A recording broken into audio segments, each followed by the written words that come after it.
Assalamualaikum warahmatullahi wabarakatuh. Selamat pagi.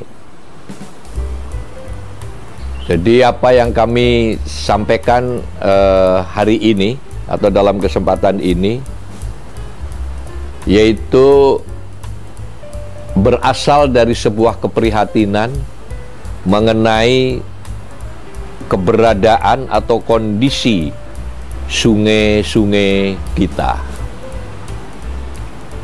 Padahal orang Jepang itu mempunyai filosofi yang berbunyi Yamato Umi wa Koibito. Itu artinya apa? Bahwa gunung dan laut itu merupakan sepasang kekasih. Jadi kalau saya bisa gambarkan secara sederhana,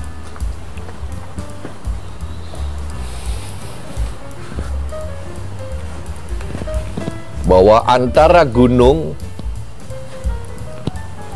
dan laut, ini gunung, ini adalah merupakan sepasang kekasih.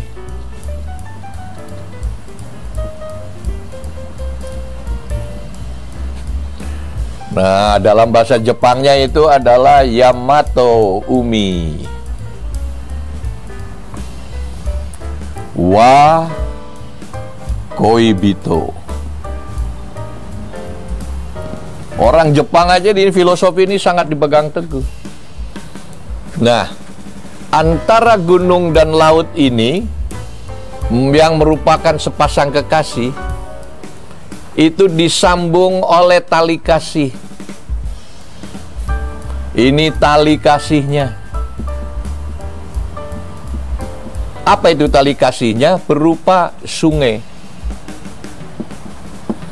Kalau nggak salah saya udah pernah menyampaikan hal ini, cuman kali ini sengaja saya uraikan lagi secara lebih detail karena berikut solusinya. Sebagai contoh,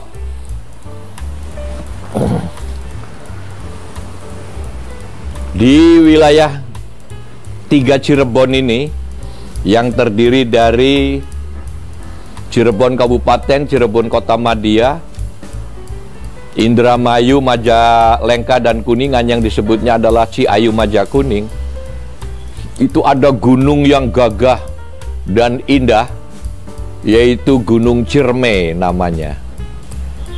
Nah, dari Gunung Ciremai ini aliran airnya itu mengalir melalui sungai dan bermuara di laut.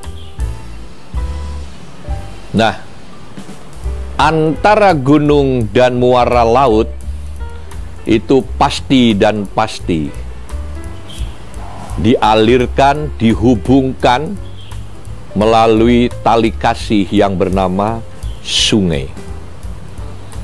Nah, sekarang coba kita lihat khususnya warga Ciayu Majakuning. Coba di wilayah Ciayu Majakuning bagian timur misalnya, itu daerah Losari Barat mungkin, sampai ke barat ada berapa sungai. Silahkan Anda lihat. Sepanjang yang saya ketahui, hampir semuanya itu sungai menyempit, mendangkal, jadi lebih dangkal, dan mengotor. Nah, ini adalah tidak ada kata lain kecuali dari adanya sebuah sikap yang teledor. Padahal sungai itu sangat memiliki berbagai fungsi. Yang pertama, sebagai sumber atau sebagai pembangkit energi. Yang kedua adalah merupakan saluran prima irigasi. Yang ketiga adalah alat transportasi. Contoh di luar wilayah Cirebon, Sungai Musi itu betul-betul sarana transportasi. Yang keempat juga adalah sarana kegiatan ekonomi. Antara lain berupa sarana rekreasi, dan sungai juga merupakan bisa menjadi sumber inspirasi. Nah, sungai secara nasional itu adalah potret dari keapikan dan kebersihan atau keberesan sebuah bangsa. Analoginya, kalau kita mau melihat seseorang itu bersih atau jorok atau tidak rapi, cek kamar mandinya. Kalau kamar mandinya jorok atau tidak bersih atau tidak resik, itu hampir dipastikan yang bersangkutan atau pemilik rumah itu juga hari-harinya tidak bersih. Nah, sama. Sungai itu merupakan salah satu potret sebuah bangsa. Istilah saya, bangsa yang baik adalah bangsa yang memiliki sungai-sungainya bersih dan apik, dan sebaliknya.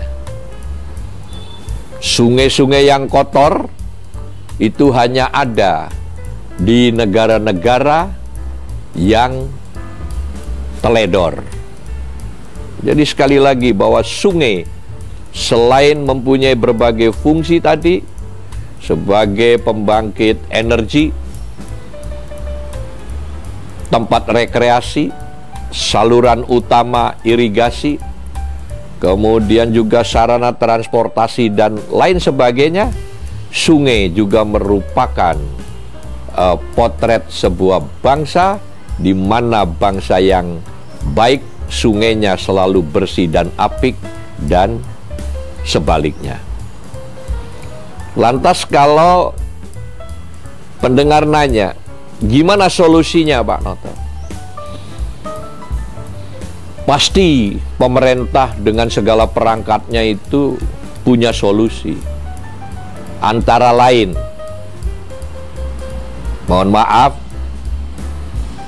kalau saya jadi presiden, itu memanggil sekian menteri untuk beresin sungai, dan insya Allah dalam waktu yang tidak lama itu langsung beres. Siapa aja menteri yang harus dipanggil? Satu, Menteri PU. Yang kedua adalah Menteri Lingkungan Hidup. Yang ketiga adalah Menteri Indonesia Tertinggal. Yang keempat adalah Menteri Dalam Negeri. Yang kelima adalah Menteri Keuangan untuk menyiapkan biaya-biayanya yang akhirnya nanti menjadi lapangan kerja masyarakat. Dan yang keenam adalah Panglima TNI. Kenapa harus ada 6 menteri ini? Yang pertama, Presiden tinggal memanggil dengan 6 menteri itu bicara bahwa ini sungai harus beres. Dan seperti kita ketahui, seluruh sungai dari gunung ke laut itu pasti dan pasti melalui desa atau kelurahan. Sebagai contoh, Gunung Ciremai dengan muara di lautnya itu di Bondet atau dimanapun, itu sungai yang lewat itu melalui berbagai kelurahan dan desa. Instruksinya, bereskan sungai yang melalui desamu. Melalui Mendagri, sampaikan bahwa seluruh kepala desa atau seluruh lurah itu untuk merawat dan membersihkan sungai yang melewati daerahnya. Nah, yang kedua, lingkungan hidup juga harus berperan bagaimana merawat dan memanage sungai itu secara baik dan benar untuk dalam rangka merawat kelestarian alam.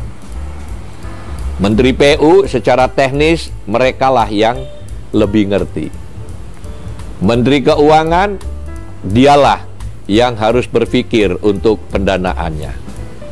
Mendagri, karena dialah yang membawai seluruh desa di seluruh Indonesia.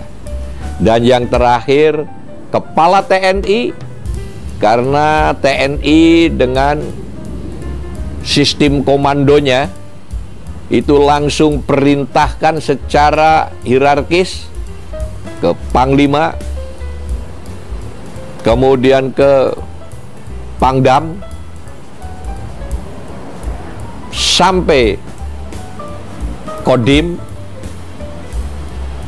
terakhir adalah Koramil. Karena di Koramil itu adalah institusi militer yang berada di setiap kecamatan. Nah, jadi bersihkan sungai dalam waktu sekian bulan melalui 6 menteri dan Panglima TNI itu untuk membersihkan sungai-sungainya yang melalui desa dan kelurahannya masing-masing dan di bawah pengawasan TNI. Menurut saya, hal-hal yang demikian itu sesuatu yang sangat bisa dilakukan asal ada kemauan. Karena apa? Kami yakin asal ada kemauan itu pasti ada jalan. Jalan apa? Yaitu untuk memberikan suatu terobosan untuk melakukan berbagai perbaikan di segala lini kehidupan. Nah, inilah yang pagi ini saya ulangi mengenai keberadaan sungai. Seingat saya waktu saya kecil, itu hari-hari itu bisa dengan teman-teman itu mandi-mandian itu di sungai, terjun dari pohon atau terjun dari tebing, cus masuk ke sungai, berenang sampai jarak tertentu sesuai dengan kemampuannya masing-masing. Dan sekarang yang kita lihat, sungai itu menjadi sempit, makin dangkal, dan menjadi tempat pembuangan sampah. Ini sungguh sangat memprihatinkan. Yang kembali lagi saya ulang bahwa sungai selain memiliki berbagai fungsi, sekaligus sungai itu merupakan potret bangsa. Mohon maaf, saya pernah melihat di beberapa negara, di Swiss, di Jerman, dan di mana-mana, itu sungainya itu luar biasa, bersih dan sangat menarik. Jadi, untuk judul sungai pun, kami address kepada pimpinan di daerah, bahkan sampai pimpinan pusat, yaitu Presiden, untuk segera membereskan sungai-sungai di negeri yang kita cintai ini. Sekian yang bisa saya sampaikan mengenai sungai. Mudah-mudahan didengar dan bermanfaat bagi kita semua. Wassalamualaikum warahmatullahi wabarakatuh.